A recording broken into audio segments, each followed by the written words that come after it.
Hi there, everybody. I hope you're all well.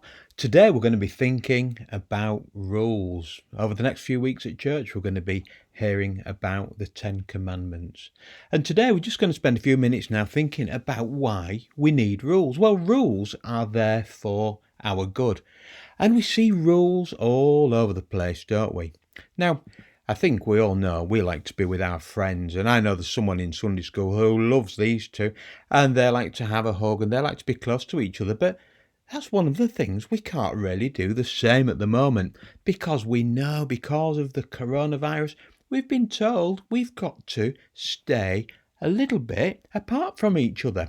And sometimes you'll have seen this man on the television, Chris Whitty, the chief medical officer, and he has advised the government and said we've got to make sure that we keep a distance from each other so that we're not getting germs. And to start with, people were doing things like this. What a strange sight. You never thought you'd see that, did you?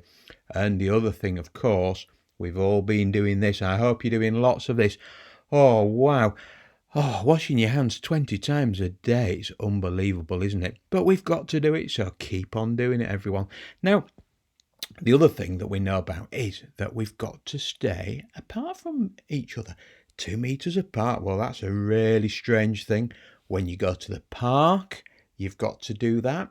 And if you're queuing up, sometimes you've got to stand in a box that's 2 metres apart from another person. And look at that picture there. Some people queuing up at Asda, all 2 metres apart.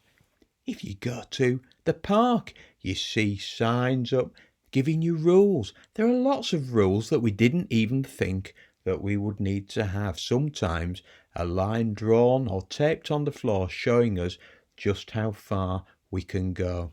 And even signs telling us where we can go, where we can run and where we can't run.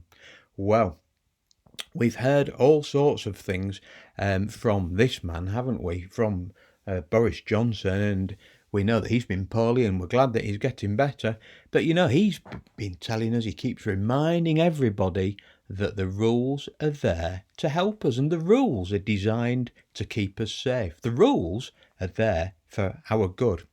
Well, we're going to think about some other rules now, and these rules are the rules that God gave his people, the Israelites.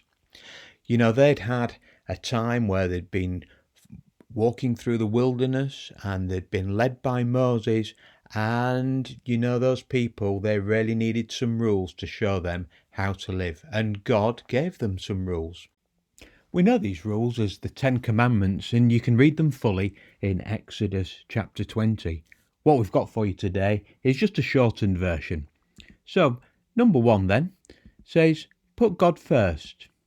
The second commandment says, don't make anything in your life more important than God. Commandment number 3, always treat God's name with respect. The fourth commandment says, respect God's day of rest. Commandment number 5, respect and honour your mum and dad. And the sixth commandment says, don't kill people. Number 7, always be faithful to your husband or wife. And number 8, don't take anything that isn't yours. The 9th commandment says, always tell the truth. And finally, the 10th commandment says, be happy with what you have and don't wish for other people's things.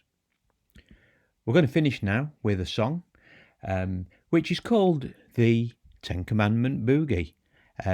Now, this is open, of course, for all ages to get involved in the boogie if they so wish, but we hope that along the way it'll help us to remember and to think about the Ten Commandments, God's rules.